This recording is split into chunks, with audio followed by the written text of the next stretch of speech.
on this time. We're getting it figured out. We're on. He said live. He didn't say the F word. He didn't curse in any other way, or as they say down south, he didn't cuss. Luds? Yeah. Do you know the expression, a team is a wagon? Yeah, they're a wagon. The Dallas Stars are a wagon right now. They're a big wagon. 4 wins in a row. Points in 6, 5-0-1. And points in 18 of their last 20 games. That means they have 2 regulation losses in their last 20 games. That's 800 hockey. Are we having fun yet? DLS Stars postgame show starts right now.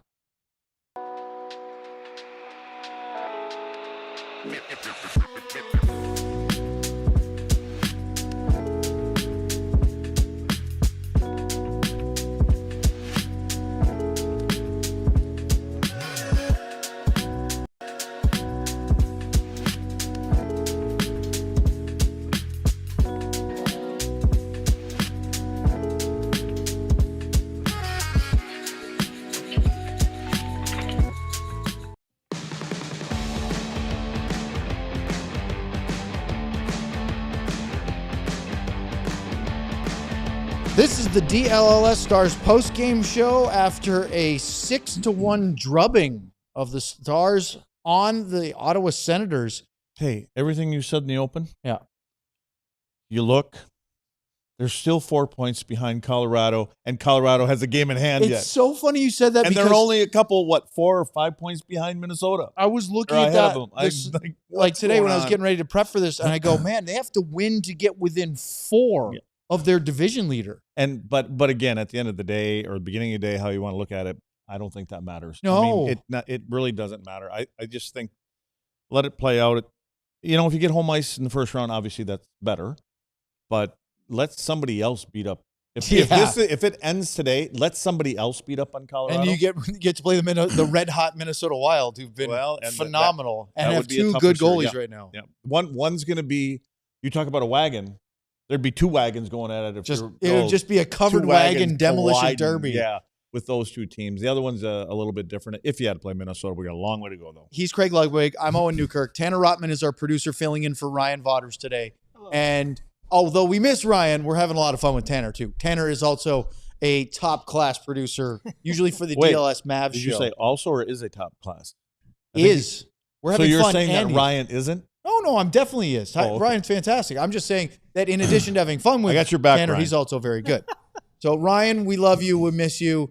Luds can't wait for you to get back, but not at the expense of Tanner at all. So, it's funny you say that, though, about Colorado Luds. They have 1 regulation loss in 25 games. 1. Yeah, that's insane. But Winnipeg got off a backup goalie, a so-called backup goalie. You might make the Olympic team for Canada, which is nuts. The idea that Scott Wedgwood, but maybe crazier things could happen.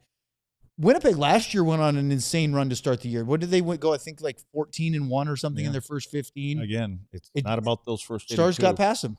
Yeah, that those 82 games are kind of a setup and get your game in order and go through a bunch of speed bumps and all that other kind of stuff. And by the time you get to game 83, you want to have everything worked out. And I think the way that Glenn Gullickson has gone about his business through the first 25, 26 games, learning pairs and lines and who belongs in which spots and to just put Mikko Rantanen out there every other shift if you can, and Wyatt. So I just, and again, another Dallas Star goes down today. Official this time. You're hoping you get that kind of injury bug out of the way, and then maybe for your last 30 games, everybody's healthy, or 20 games, everybody's healthy of the season, and kind of get up to as quick as you can to that speed you need for the playoffs. I love Misty in the chat says Jake Ottinger versus Scott Wedgwood in the Olympic gold medal game. Wouldn't that be wild? Yeah. I don't know if that's going to happen, but that would be a good problem to have for U.S. and Canada. You would want to be there. Yep. Alongside Luds, we will have Sam joining us from the AAC a little bit later. But before we get into all of the storylines tonight, let's talk about the Black Friday / Cyber Monday sale here at DLLS, which is why I switched out of the dress shirt tonight. We brought in the old, the Madonna 16-bit shirt. This is one of the original DLLS hockey shirts that we've had. Check out the graphic that Tanner flashed on the screen. Everything is on sale, at least 30% off Some stuff could be as much as 90%. It is a big, big deal. We've had a lot of success. And oh, by the way, Superman over here also wants to get on the act. He has his DLS flag shirt on tonight. Well done, lads. This is for Ben. Yes. And so you said to wear it. He didn't say he had to wear it on the outside or the inside. I'm wearing it, Ben. I'm guessing Ben would like you to be displaying that shirt, but again, you've got it. So check that box. Luds did wear a DLS shirt. Nothing in the fine tonight. print. I looked. But hey, help us out. Look, how about this one? This is the Wyatt Johnston 16-bit. I didn't have that one available to take tonight. I probably in the laundry. 4th career NHL hat trick for Wyatt. 2 of them on the power play. He leads the NHL with 12 power play goals. He's on pace for over 30 power play goals for the season. That's insane. And we talked about it. What's the record? 32. There you go. I believe, right? Wasn't that the record? I think I said 36, and you may have said 32 or 34. I was way off. Now I got to look it up again. I can't remember. It was. By the way, it's Tim Kerr. It was Tim Kerr. Played against him, couldn't move him, and yeah, he was a mountain of a man. He still is, I'm sure. So I'm going to do that most power play goals in a season, but I'm going to have to put all the seasons in. So you like this vamping? This is really world-class stuff right here. The all-time record was Tim Kerr, and it was 34. It still is 34. So the closest that they've come recently was 2 years ago, or 3 years, 22-23. Leon Draisaitl had 32, tying Dave Andreychuk for second. By the way, Andreychuk had 32 combined. He played that season 92-93 between Buffalo and Toronto, which is an interesting combination. But there's also some guy named Lemieux that has 31 a couple of times, and our buddy Joe Neuendijk has 31. You know what else I just saw with our new producer, or our sit-in, or whatever we're calling it? Yeah? He's rubbing it in my face over there. And look at the big smile on his face. You know why he's rubbing it? Why? Because I just saw What'd you do, Tanner? I just saw something over there. He was wetting his whistle. Do you want one? Yes, I would love one. Yeah, so Tanner and Luds share an affinity for a certain beverage. But I have to say, don't call for a graphic right now. Well, Tanner is more of the craft kind of guy. He gets those other kinds of beers, the fancier beers. Yeah, and he brought one in. I think it was called something blonde. Tanner, what was it? Something blonde. Dallas blonde. Yeah, he brought some Dallas blonde in a few months ago, and I didn't mind that. Dallas blonde is Deep Ellum Brewery, this right? is what somebody behind the scenes would be doing now. They're telling you to stretch it until we get back. Well, we could talk about the that's storylines tonight. We don't need him. Wyatt Johnston leading the NHL and not listen to this. So he has 12 power play goals, which is by far the most in the league right now. The second highest is Leon Draisaitl and a bunch of others with 7. He has a 5 power play goal. Look at that. Now, see, Ryan, this is something you would never do. Look at that. He brought you one and an extra. I love it. The DLS Mavs Pod official beer is Michelob Ultra. They have an official beer and we don't. Not at the moment. That's not right. Are you hearing that out there, all beer people? But think about that, lads. Wyatt Johnston has 5 more power play goals through 26 games than anyone else in the NHL. Not just down lower. We're talking second place. Draisaitl, DeBrusk, Kaprizov, DeBrincat, and Dorofeev all have 7, and Wyatt has 12. And just so you know, I think I already told you this, though. I did remind someone of that, like 15 minutes ago, right after his last power play goal. Mm-hmm. I did shoot a text message to someone. Oh. I just wanted to remind that person out there that, I don't know, he doesn't need a lot of time off in February. He can get a passport. Would you? Okay, so that's an interesting question. Would you like Wyatt to make the Canadian Olympic team? Because right now he's definitely part of the group, but he's on the bubble. Yeah. Well, that bubble should be about ready to pop. But yeah, of course we'd like to see him there. Well, selfishly, again, he is Canadian, so yeah, I'd like to see him there. Maybe he'll get tired there, and because I'm American. So you have 2 different things pulling on the rope right now. Yeah. Because you have, I want my Dallas Stars guys healthy for the stretch run of the playoffs. That's it. But you also have hey, I'm cheering for Team USA, and right? Yeah. I think for any Dallas Star that has the opportunity to play in the Olympics, we want them there, and Wyatt, I think, would be I don't know how you don't. The bubble hole thing has got to be going out the door right now, but But yeah, I'd love to see them there. I mean, I'd love to see everybody there, but I just want them all to come back healthy for sure and as rested as they can be. Luds, Anthony Fauci, I'm sure it's the real one, said Stars crush these guys. That's your new drop. There you go. They're crushing a lot of people. Here's the thing. For a long stretch, Dallas was fighting games, right? They were grinding games. A little bit differently lately. Is that because of the proficiency on the power play that all of a sudden? Here's what I would say, though, too, is look at a couple of teams that they played. I mean, that always plays into it. Here's another team it's generally a scrappy team. I just think they're getting a little low on gas. This is what you said, 6 of 7. This is game 6 of 7 on their road. I mean, it's a long road. It's a long road trip for Ottawa. But again, I think the other thing is some things are coming together. I mean, you get the new guy behind the bench and changes a few things here and there, and there's some tweaks that are happening. But I think they're getting a little bit more comfortable. Here's the crazy thing: points in 18 of 20. They have played 800 hockey, 32 points earned out of a possible 40. That goes from October 23rd against the LA Kings. Remember, they lost in overtime. You didn't like the defensive track back of Rope Hintz with Adrian Kempe scored that one-timer. Harley jumped over a little bit. Remember Thomas Harley? Yep. Think about that. I remember. They've been doing this with Harley going down and Lundqvist injured, and then they lost Lyubushkin, who came back tonight. Now Bichel is hurt. Matt Duchene has been out. Ben was out for a big chunk of the early part of the season. Can you remember, or actually I won't even trivia this, I'll just tell you. The 2 regulation losses from late October through now are both at home. Was Anaheim? Anaheim, they lost 7-5. And then a couple weeks ago, it was the New York Islanders where they lost 3-2. That was a 1-goal game. That was the red-faced Patrick Waugh. They tied it at the buzzer, but they said no, it was goalie interference on Robo, on Sorokin. And think about that. They have played for a month and a half without a road loss in regulation and only 2 home regulation losses. But let's not get too excited about things because they still have a little less than 3/4 of the season left to go. Yeah, there's a lot of time left. But again, I think all good things that when something's bound to happen, where they're going to get into a little bit of a rut. I don't think it's going to be a big one with this team, but they will, like I said earlier, they're going to draw back on these times. And at the beginning of the year when they lost a game or 2 that they felt they should have won, and more importantly, they won a couple games or 3 or 4 games, what it may be, and they probably shouldn't have won. But it was because of either a number 96 or a 53 or one of the goaltenders that bailed them out. Well, remember at the beginning of the season, they beat Winnipeg and Colorado and then home against Minnesota. So they're 3-0 to start the year. None of the games were great.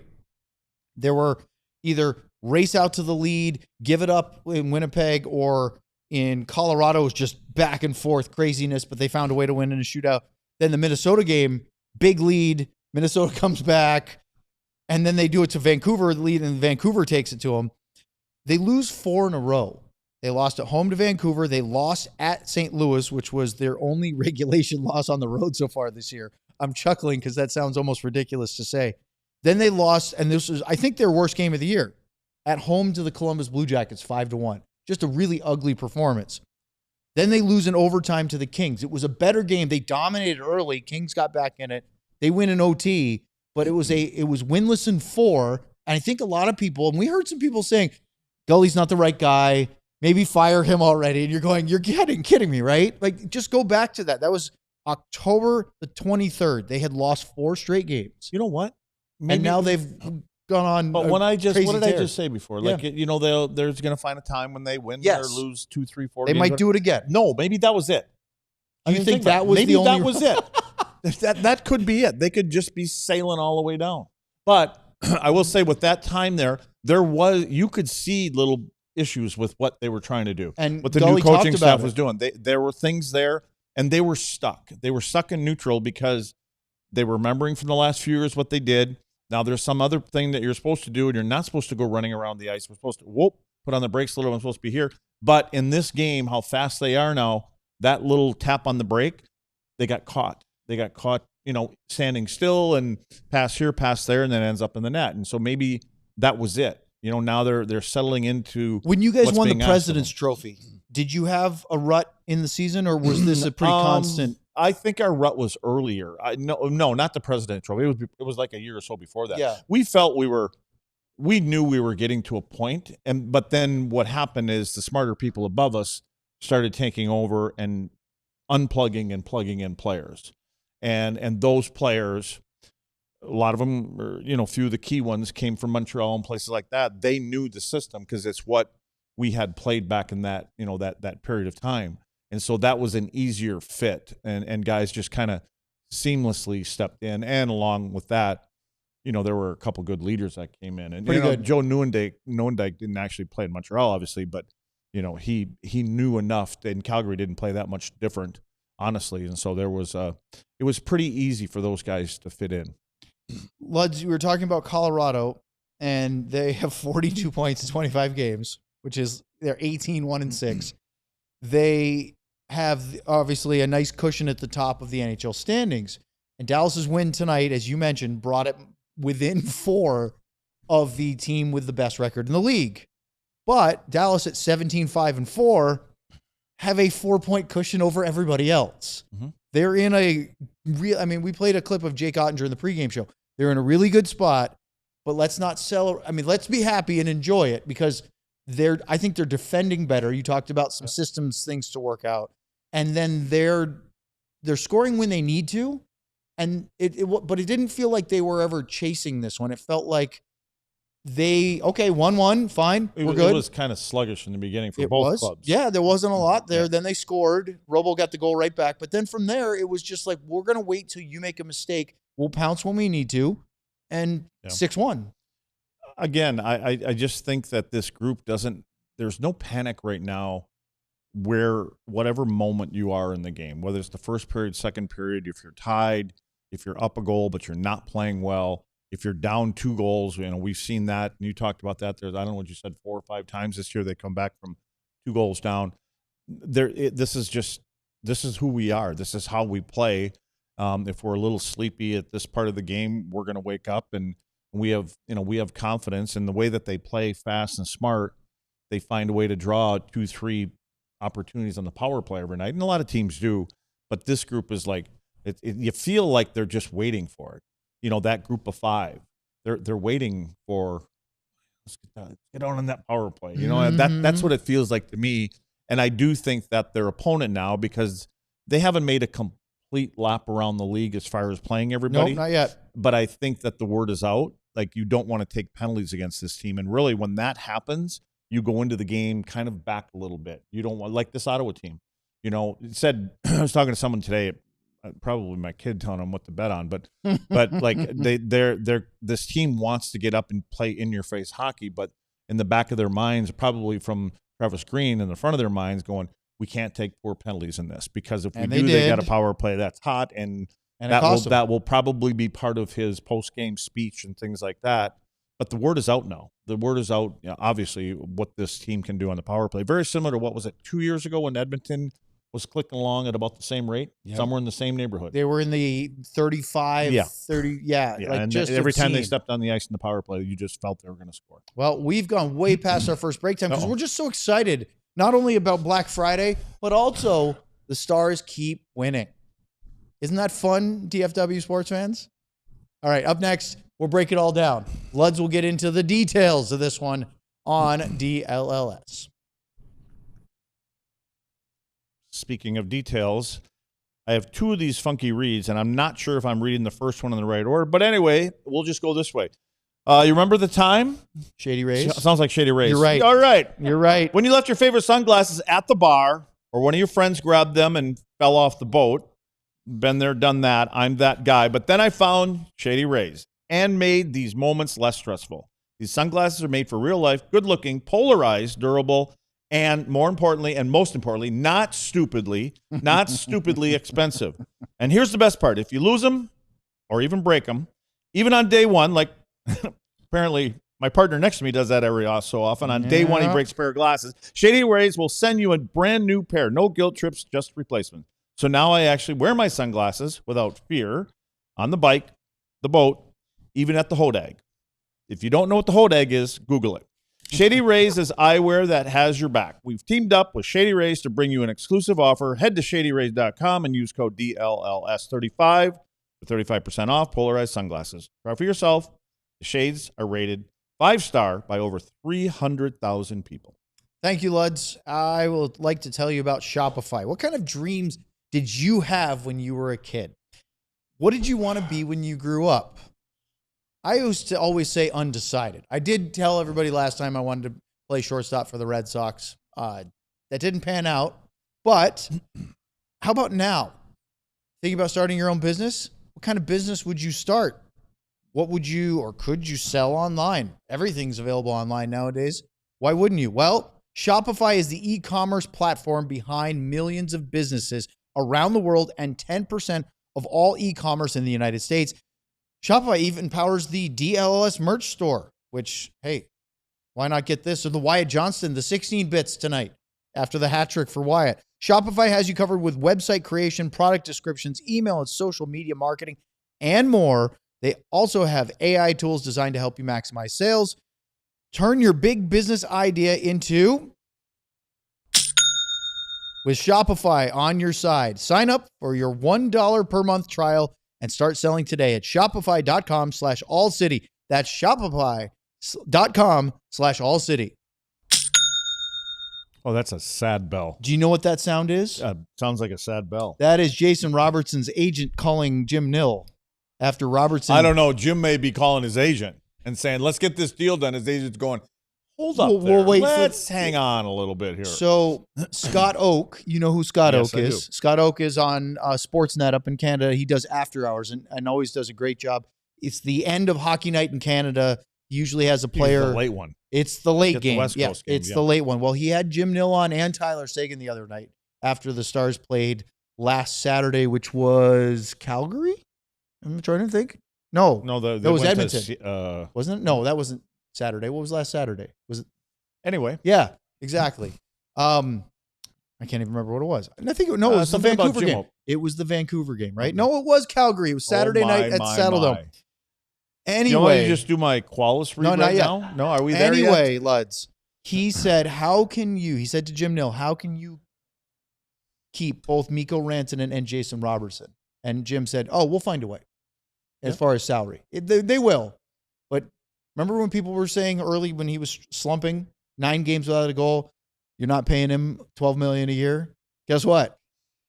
He's got 16 goals. He had 3 before that slump broke. He's had 13 in the last couple of weeks. He's been on absolute heater. Isn't that going to be something when he gets what he gets or whatever it may be? Yep. Wyatt, who's got 15 goals, is going to be sitting there going, wait a minute. At 8.5 Yeah. and just signed an 8-year deal. Yeah. And yep. Well, Wyatt's got 16 now. That He'll hat make trick tied him with Robo for the Oh, that's right. team lead. All right, let's break it down, Luds, because we have a lot of them to get to, and we already talked about a lot of things. So, first period, well, no goals there. Anything, do you have takeaways from that opening 20 minutes? As we talked about, it was pretty tight, low event first period. I felt that game was exactly the way that Ottawa wanted to go. That was the kind of game they wanted to play, a road game against anybody, but especially this team. They weren't as aggressive. I think they tried the opening shift, and naturally Tkachuk was the first one. I believe it was his first shift out there in front of the net. He wanted to serve the pot like he usually does, but he never made a trip to the box tonight. I don't believe. Did he? Who? Tkachuk? He did, but he was filling. So I don't. Is this after a scrum? Do you remember the hints, Dylan Cousins? Yeah. Tkachuk served the extra because he had a. So he didn't wait. So Cousins got 4, and Robo got 2. Or sorry, not Robo. Hints for roughing. And so Tkachuk didn't actually get a penalty of his own. Yeah. Okay. I didn't think he did. That's actually my first instinct to say, wait a second. Why would they send him over there? But thinking Probably you would coming out of want the him box. coming out of the box, Yep. and maybe there's a chance for him to go down on an opportunity to score a goal coming out. And they probably weren't putting him on the penalty kill for that moment then. Yeah. So the only high danger I had of the entire first period belonged to Oscar Beck, and it was a great play by Tyler Seguin to set him up. Yeah, Tyler went behind the net, and as a righty, he's coming down the left side. He goes behind the net, and so he's on his forehand when he turns and throws that puck back out. And obviously, it's a lot of skill and talent, but that hard directly for the one-timer from a righty almost halfway behind the net, and his To a stick lefty. just comes out to a lefty that's coming right down the slot. Yeah, it was a great pass, great shot though too. And Ullmark made a save, so sometimes you just applaud to the goalie. Well, you go to the second period, low shots, low chances, and then, of course, the first one, as you would expect a game like that, goes in off a skate as Mavrik Bourque, in his 100th career NHL game, gets the goal. The only thing that was surprising, well, the most important part about that, I think, was prior to that, before the puck even came out and got to the point to Lyubushkin, was the wall battle. There were 3 of those guys won some 50-50 pucks, that whole line. It was Ritzy Ritz and the goal scorer, Bourque and Beck. And Beck. Beck and Bourque. And I think that was the most impressive part for me. And the one thing that puzzled me, speaking of Tkachuk, is when Lyubushkin took that shot, Tkachuk's skating right in front of the puck. He's really got it in his lap. I was surprised he didn't just grab the puck. He didn't do anything. He just kind of, stand back, because he could have knocked it down. He could have put through his hip in front of it. A defenseman would have done that, but I guess he didn't want to go back on the IR. So, yeah, and a fortunate bounce and hits Bourque in the skate. That came at just under the 2-minute mark of the second period. That opened the scoring, and then it took almost 7 minutes later, but after a long shift in the Dallas zone, Jake Sanderson would tie it. Great shot from the left circle, and it's 1-1 almost halfway through the period. The only bad thing I don't like saying it is Jamie Benn lost a wall battle to Shane Pinto, which was odd. So that's ultimately how the puck got off the wall. Jamie lost that. He made up for it later on in the game. But, yeah, it was a soft goal. Casey would want that one back. But that was the only one he gave up all night, and he did make some good saves. And it beat him. I think possibly he missed his shot. I don't know if he got everything on it, because when you look at it in slow-mo, it looked like it was kind of sliding a little bit off the toe of the blade of his stick. So maybe he missed it a little bit and threw Casey off. Well, it didn't last very long, because less than a minute later, Jason Robertson got his 16th of the year. He scores an unassisted goal at 9:20, and Dallas takes a 2-1 lead right back. It was a great response. He has goals in 9 of his last 10 games. And I said before, 13 goals in those 10. Robo won a puck battle on the wall, took the puck away from Stützle. Then when he takes the puck away from Stützle, he's coming across the top of the circles, and he acts as if he's going to reverse it. And guess who's on his back? Stützle. And when he fakes to reverse it, Stützle goes for the fake. Next thing you know, the whole lane opens up, and it's the last thing you want to do with Robo is give him some time and space, and it was over the glove hand of Ullmark. It was, again, another perfect shot. Great shot. It's 2-1 just like that. Then we get something that doesn't happen very often these days. Wyatt Johnston scores an even strength goal, and they take a 3-1 lead. Now, this came about 6 minutes after Robo's goal, but Rantanen and Robertson the assists, and Wyatt, who, on this goal, Luds, is the first of 3 consecutive primary assists from Mikko. Who? Mikko Rantanen. Mikko to Wyatt. The prime provider. Is this the one we got the breakdown on, Tanner? Is this the one? I was just checking to see if you're. I saw you over there open up another bottle of beer. I wasn't sure. So do we have the breakdown on this one here? This is the no-looker. This is the 4th goal of the game. This would be the 3rd Dallas goal. When I opened that, you were really like opening a beer is like Luds. Well, it's like a bell going off. It is Pavlovian for sure. What is it? Pavlovian. You've heard of Pavlov? Ring a bell makes the dog salivate. That old. I think we went through this last year too about this whole dog thing. I think so. I don't know anything about it. Okay, well, Pavlov was a scientist, a behavioral scientist. It's a whole thing. Well, let's show the video. Well, we don't have video. We have still shots. If you hear a beer can open and you go, "I'm thirsty," that's Pavlovian. Okay, so we don't have that breakdown, or we do? No, we do. No, we do. So let's show that one. So what the puck? I see 6-1 as the final score. This would be the 3rd one.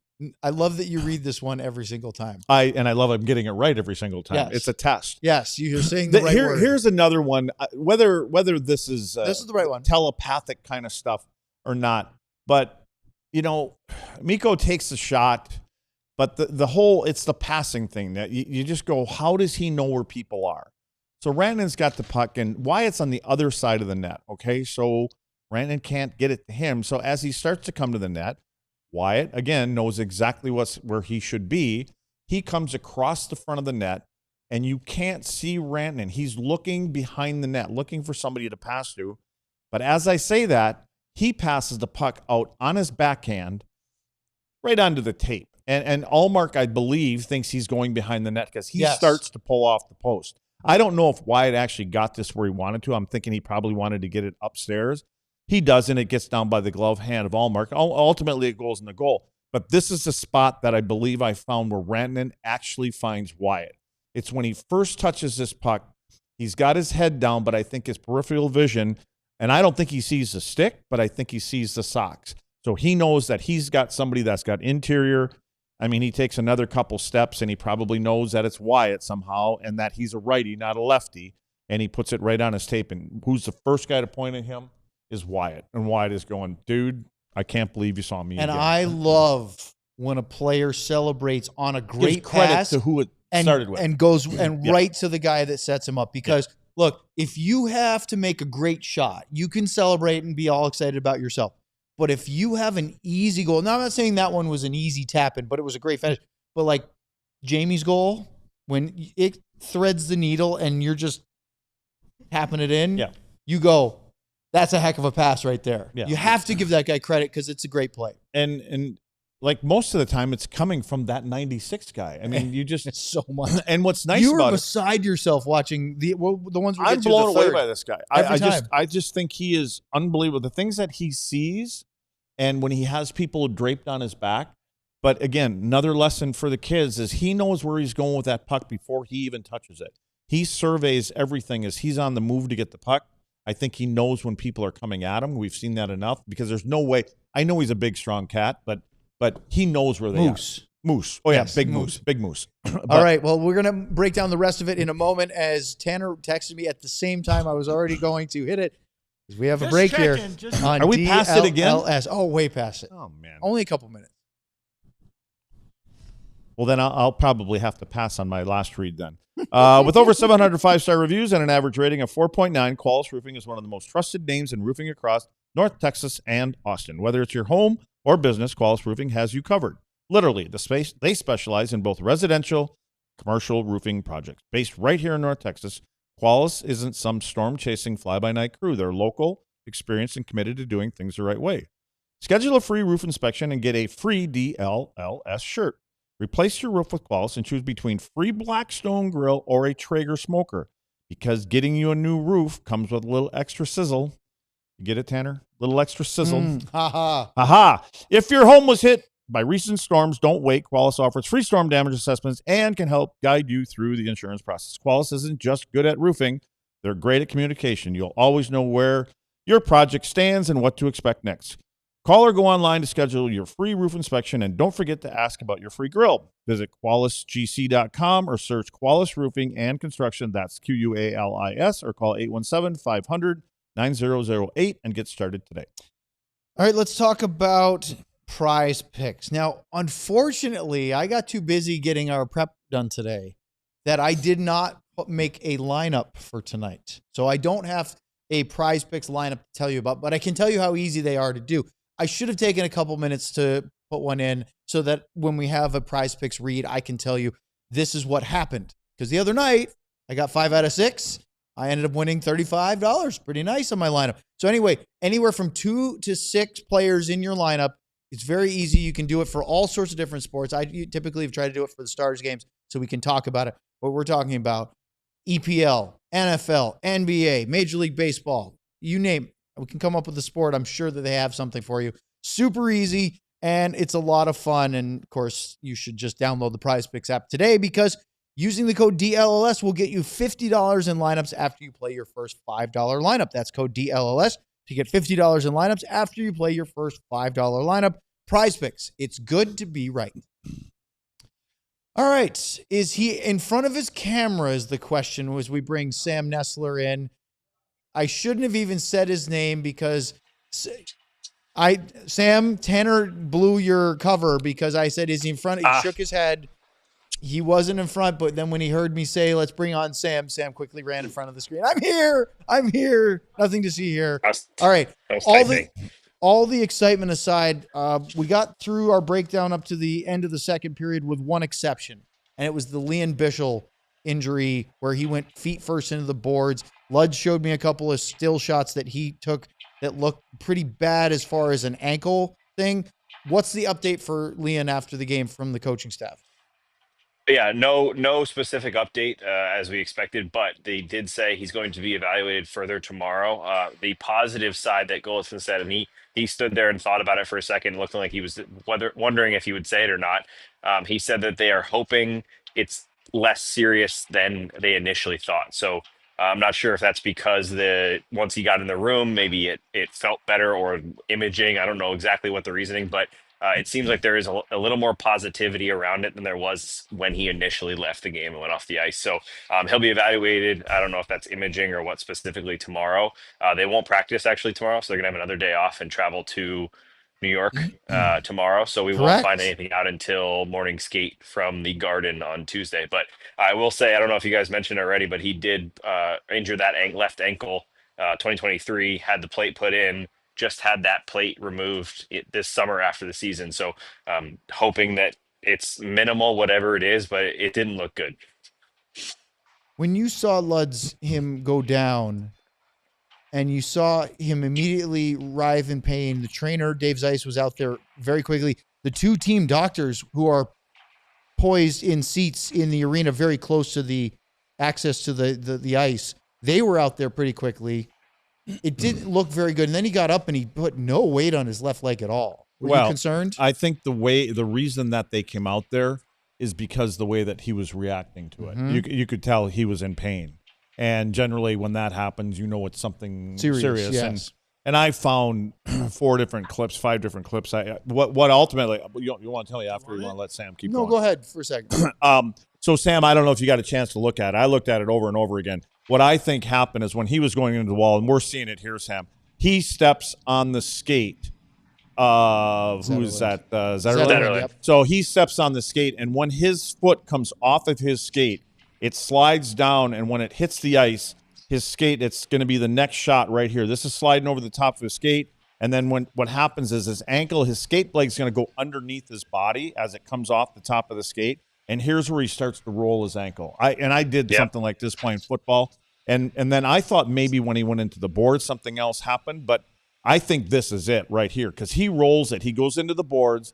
His skate, that left foot isn't backwards or anything scary like that.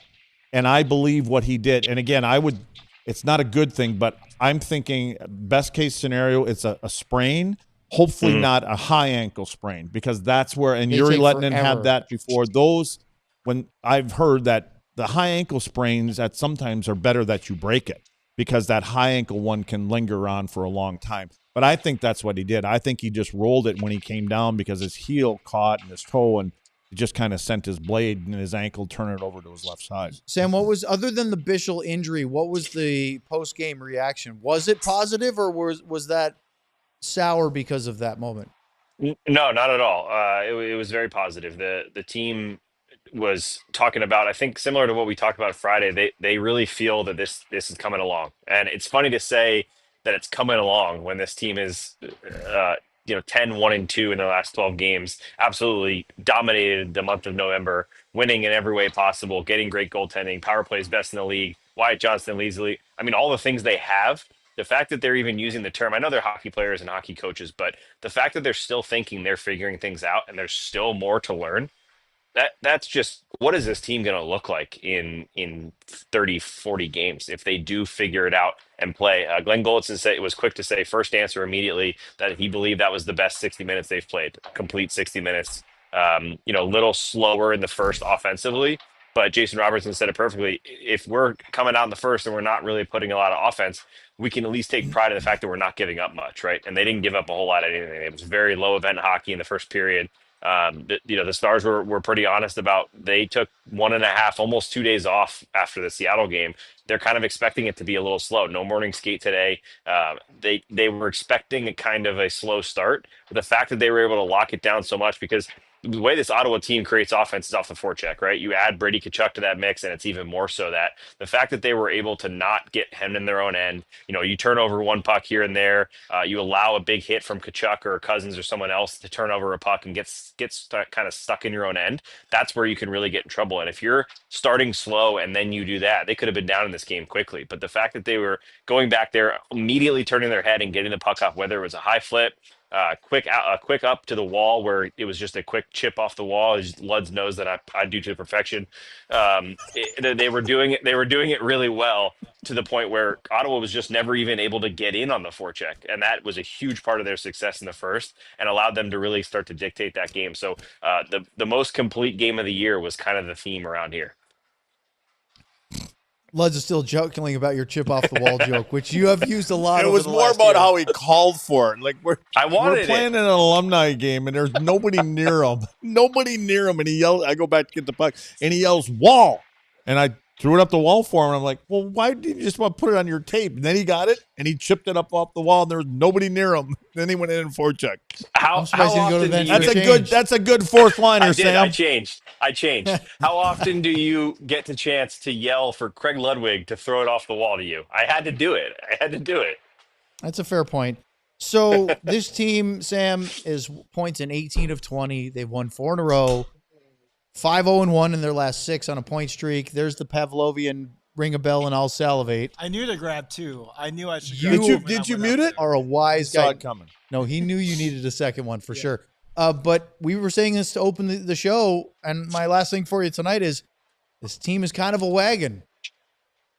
Yeah, no, they are. And it's fun to watch because they do it all different ways, right? Like there's a few themes here. Wyatt Johnston's probably going to score a power play goal pretty much every game. Jason Robertson probably also going to score a goal, but it's cool to see, Mikko have a 3 primary assist night like he did tonight. And then a few games ago, he's the one scoring the highlight reel goal or getting the 2 goals. And then Jamie Benn has 6 points in 7 games back from a collapsed lung 3 surgery. goals. That is wild. 3 goals in 4 games, 6 points in 7 games. That's production from a guy who, we all looked at the roster this summer and said, where is that left wing depth? We have Jason Robertson and we have blank. If Jamie Benn can be it, even if he's not maybe they get a higher player at the trade deadline or something and he's not on the top line, it doesn't matter. If he's able to produce offense at a somewhat consistent clip, this team is that much deeper and doesn't just have to put 4 or 5 fourth liners in there and say they're good role players, they're good penalty killers. You got Colin Blackwell looking like an offensive weapon sometimes. You got Mavrik Bourque going to the net and starting to score goals close to the net, like Goldson said. Rope Hintz looks like a different player. Power play looks good. Penalty kill looks good. Then you get good goaltending pretty much no matter which goalie you put in the net. We have to face the reality. You don't want to get too high. As Goldson said, a win buys you 24 hours of peace, and then you're back at it again, especially in this league where you're playing 4 and 6 pretty much every week, and they're right back at it again next week. But we have to face the reality that this is a very, very good hockey team. And while Colorado, I haven't watched them a ton, but it seems to be they're going to fall back at some point to reality. This Dallas Stars team may be in reality right now, and it's pretty exciting to watch. Sam, I'm going to follow up on something that you just said. Like when you mentioned Blackwell, Steele, I'm going to throw in Foxa, Bourque, or Becker, sorry. Not Bourque because we know Bourque is there, Ritskovian. What those other guys have done, and the Rantanens and Wyatts and them guys, they've put belief into these other guys that they can make skilled plays too. And they should try skilled plays. And I believe that the coach is allowing them to make those kind of plays until it costs them a couple different times. But the confidence from those guys is just kind of oozing throughout the rest of the team. And I think, right now there's a confidence about this group, not just when they're not playing well, that they're going to find a way to win a hockey game, but just the way that they're playing the game in general. We're not seeing that these so-called 3rd and 4th line guys are getting to the red line and dumping it in and chasing it. Look at Blackwell tonight. He had a shift where he just about circumnavigated the zone, and then he made a pass, and I'm going, oh, just take the shot. You've done all the hard work. Yeah, but hey, 96 does it. 53 does it. He's got the confidence to make those plays. Yeah. I think it's spreading through the group. It's contagious or infectious, what's funny whatever the proper word would be. We talked all through the summer about champing at the bit, not chomping, in case you're wondering. We talked all throughout the summer about how the personality and the way Goldson coaches could be a big deal, right? Tell me this isn't part of that. Tell me the belief these players have in their ability, the understanding that they're not out there. Capobianco is not out there thinking, if I make a mistake, I'm going down to the AHL or I'm getting parked for the rest of the game. They have a little bit of wiggle room in the right ways because of the way this coaching staff coaches. And I think that's huge because this team has a lot of skill. But if half your team is playing afraid to make a mistake, you're not going to see that skill. And Luds is exactly right. We're seeing all of it from 4 lines and 3D pairs right now. Gully's got a different personality. He's got more of an outgoing personality and relatable to these guys. And not saying the last guy didn't or anybody. I'm just saying Gully's got this different kind of personality. You have a comment on that, Sam? Nope. I don't have anything to say. Okay. Someone else. I would just like to thank T.O. for once again his generosity. 5 gift memberships to the Supporters Club just offered. Did I get one? You did not, Sam. So I apologize. Rats. Yeah, but thank you, T.O. Always great to gift those out. Let's talk about some Black Friday sale going on here right now on DLLS. Sam, you got this? No. Actually, Sam's still here. You could have him. You guys, Sam, have you heard about the Black Friday deal? Get me some of them shirts, as Lud says. Do we have an update on those shirts? Are we not since the game started? We were down to 21. From Ben. Ben just sent me a thing about 15 minutes ago. We're down to 22 shirts to go. I thought it was at 21 before we started. Black Friday sale. We're going up. Up to 90% off. Alldls.com. You got to get there. See? You got to get the stuff. That's what I'm saying right there. You got to get the shirts. And you know what? The face-off collection, they're still green and black. Those 2 shirts are. So they haven't changed. They still are. Yep.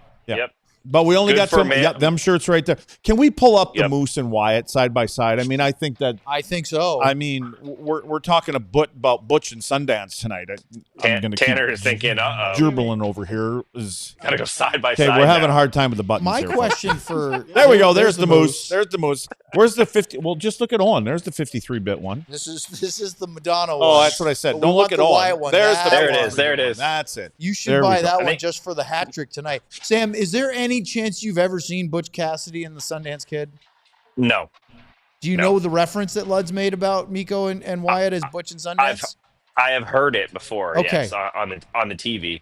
So Luds, hold on. This is going to be fun. You're not going to ask me, are you? No, I'm going to ask you. Good, because I don't know. This was another retro night. They had the 99 jerseys that were great, and they were playing a whole bunch of 90s music. And you would know a lot of these. So was Metallica playing? There was some Metallica playing. There was a song "Lithium" by Nirvana. Sam said he didn't recognize it. I was listening to Bush on the way in. Have you ever? That one's a good one. They were playing that. Have you ever heard of a band called Hanson? The Hamptons? Hanson. The 3 Hanson brothers. I've heard about it. It's really expensive. Well, Sam, unfortunately, Sam's got that kind of Hanson. Anyway. Oh, Hansons? Hanson. Like the Hanson brothers? Yes. Oh, I thought you said Hamptons. No, Hanson. Oh, I've heard of the Hansons. Yeah. I thought you said Hamptons. I'm like, no, it's not really the expensive. Hamptons. Yeah, very expensive in the Hamptons. Yeah. Well, I was one of the Hanson brothers for the was it this show? No. Oh, no. Was our you? No. It was we were the Hanson brothers. Yes. Yeah. Is that they talking about the movie, I Love Missy. No, what have they got? They're a band. There's another group called Hanson. Oh, the young kids? See, he knows got it. He knows it. Bop, Sam. Yeah, I got it. Bop. They're a bunch of young kids. Or they were, not anymore. He didn't know. He didn't know. Oh, well. More of a new kid on the block guy. Yeah, you just used that as a Selena Ray drop, but I know what your style is. Okay, Sam, we got to do a breakdown. You're welcome to stay if you want. If you want to wave and say goodbye, you're welcome to do that as well. Well, you shouldn't give him an option. Yeah, we know what he's going to do. I love you guys. See you later. Bye, Sam. See you in a week, Sam. All right. Don't forget to get your Black Friday deals. Oh, they're still going on. Cyber Mondays tomorrow. Hit us up. Help us out. We're only 22 shirts away from reaching our goal from the DLS Stars hockey side of it. And then GM Ben is going to get us the other face-off shirt. So we'll have both. That's the hope. I don't know. I thought we were at 21. I don't know how we got to 22. I think he's just making up numbers now. Okay, let's talk about the third period, Luds, because there are 3 more goals and 2 from Wyatt. Oh, no. 4-1 power play goal at the crease on a quote-unquote rebound. Oh. Was it a rebound or was it a pass off the pad from Mikko Rantanen? No. I immediately said to you, I can't believe he did POP, which means puck off pad. But he was running out of room, and I thought that's where he's trying to go with it. He's got Robo coming down the backside. There was a defenseman. The defenseman actually made a pretty good play. He stretches out. He gets his stick on stick. And I was looking at what, again, Rantanen does everything right. He's trying to roll his wrist so that he can get that puck over to Robo, cross crease, and Robo was coming a little bit late there.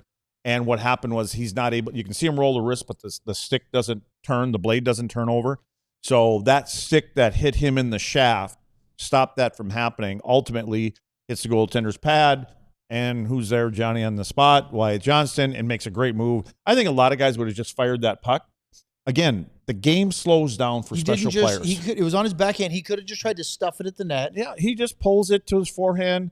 But again, I believe he probably saw what kind of space was there in case there was a rebound. More than likely that there was a pass going to be to Robo, and if it didn't go on the net, he would come across and kind of buy his time. There'd be a rebound, but puck comes to him right on his tape, and good things happen when you go to the front of the net. Then we get the Jamie Benn goal, and this is another a Rantanen special to make it 5-1.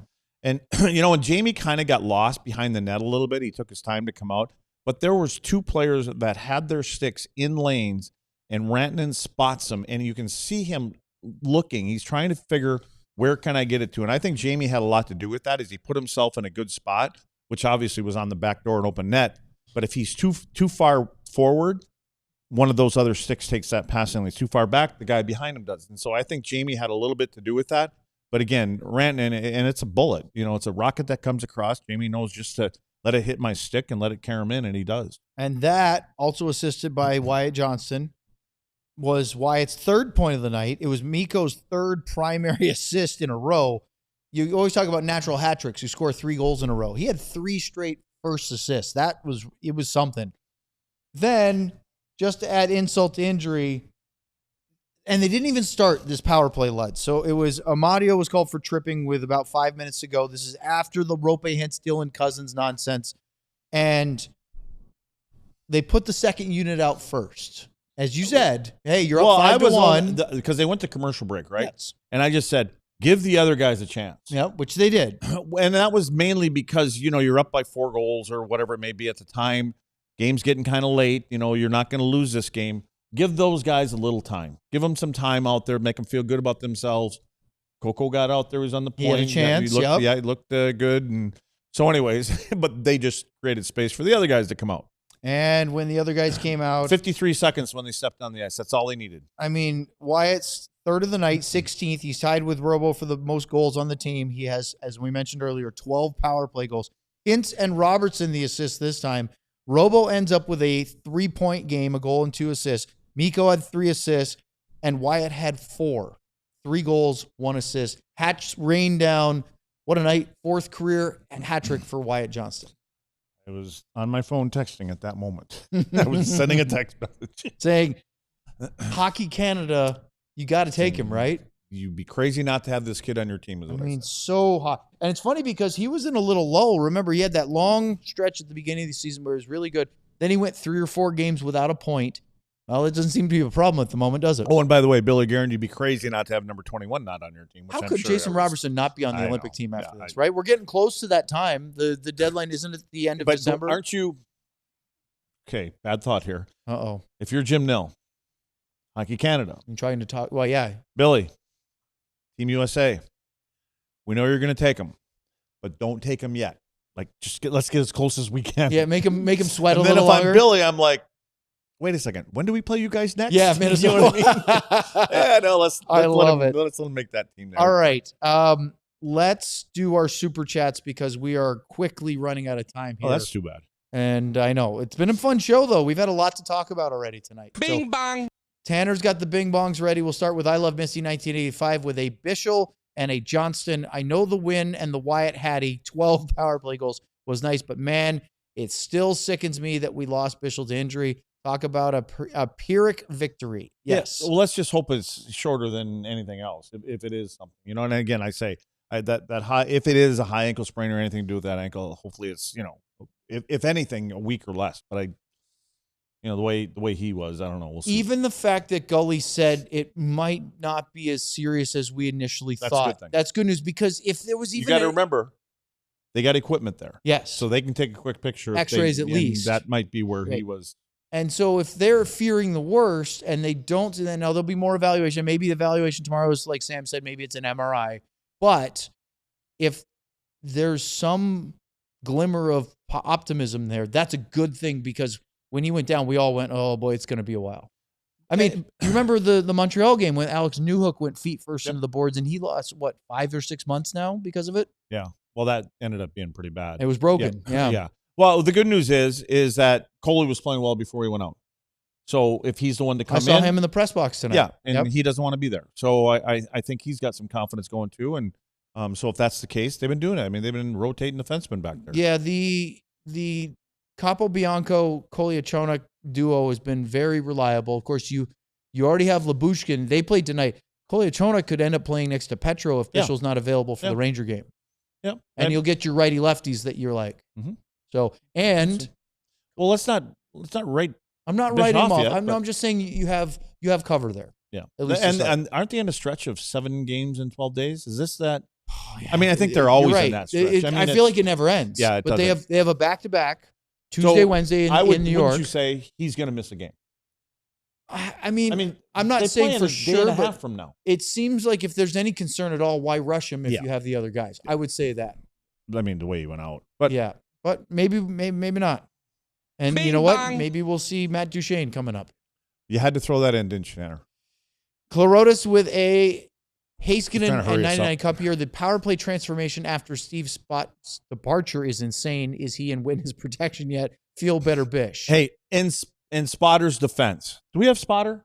No, we don't. Never mind. We don't have Spotter. Steve Spott laser eyes. In his defense, I have no idea where Tanner would find that. No, but in Spotter's defense, 96 wasn't here for a full year, and he wasn't completely integrated in what we had here. 96 makes a big difference. And they had a very good power play under Spott and DeBoer. Yeah. But here's the interesting thing. What's interesting is he's actually still looking for Spotter over there. I know. Last year, remember they got off to a slow start on the power play, and people were getting antsy with the coaches about it after having a top 5 power play the year before, but then it heated up and they got better. This year, there's really, even with the new pieces, they got going pretty quickly. Are these the same people that were getting antsy with Gully after Game 7? Fire them. Yes. Yeah, okay. It was after 7 games. They were what? They were 3 they buy their tickets. 1. They can be antsy. Or they were 500, and I believe, Luds, after 500, I think they were outside of a playoff spot. Yeah. Again, it was only 7 games. But now they're firmly entrenched in a playoff spot. I think they're okay. All right, let's go to the next one. Bing bong. Yingling. Associate Crevington. How about that? 888. What are you reading? The name. So this one is a Steele and an Ottinger. Yingling should be the official beer. I was already at the beer party. You were way ahead. Yingling should be the official beer of the DLS Stars. Oh. Yingling, give us a call. That's that truck, that crew, the audio people crew, when every time they get on the road on the bus. You're talking about I didn't want to mention any names. I'm just saying, a lot of Yingling on that bus. I can't argue that one. Nope. Bing bong.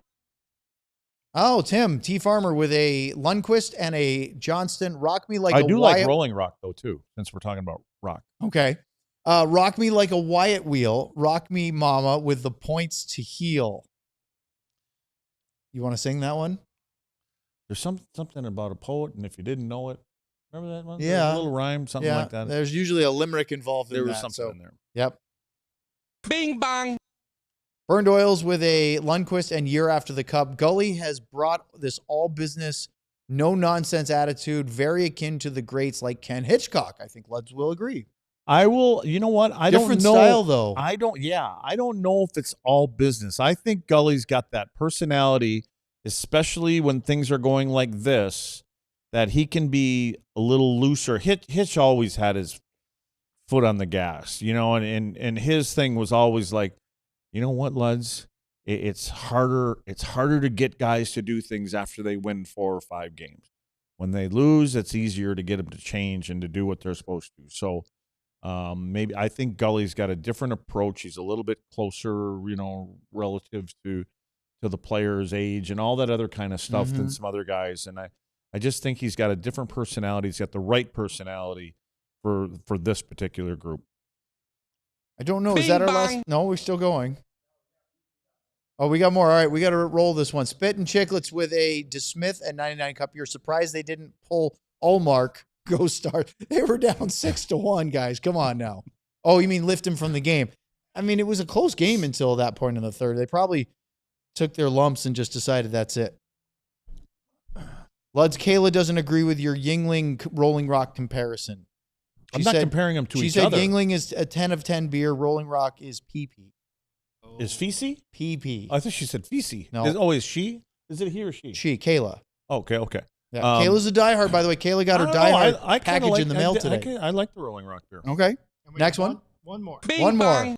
And that is Craig's Buttwig, our favorite, with a AC DeSmith and a 99 Cup here. Worried about Bish. Hope he can return. Great game. Yeah. We're just about out of time, Luds, but you've got the Rangers and the Devils in a back-to-back, and then they're back home Friday against San Jose, and then we have the DLS Stars take over against the Penguins on Sunday. So they're going to get teams that are, well, the Devils are really good, but it's the second night of a back-to-back. Not much travel there. The Rangers be an interesting 2-game set for them. Yeah, a couple good goalies. I don't know if Markstrom's going to play, but I mean, they lost. Devils lost one last night, whatever it was. Rangers are a little different team. You know, I think everybody thought the worst, and they started out poorly. They play on the road. It's one thing when they play at home. They're getting a little bit better, so maybe they can sneak one out there for that first game. There you have it. And we're done. For Craig Ludwig, Sam Nestler, and our illustrious producer, Tanner Rotman, I'm Owen Newkirk. Thank you to all the diehards. Don't forget, grab those shirts. We are getting close to the end of our Black Friday, Cyber Monday sale. We still need about 20 shirts or so. We haven't gotten an update from Ben in a little bit. So, wait, we're down to 18, Luds. 2019-18. Help us out. We're so close. The end of the day tomorrow. That's it? Yeah. Tomorrow? Yeah. Help us out, guys. 18 if more. Black Friday can be extended, I better hurry up. Monday. Monday? What's it called? It's tomorrow, Cyber Monday. Okay, but if we can extend the Friday thing, why can't we extend this thing? You got to talk to Ben. Okay, Ben. We'll see you on Tuesday night for Stars Rangers right here from the studio. See you, everyone. We all silly like the mayor.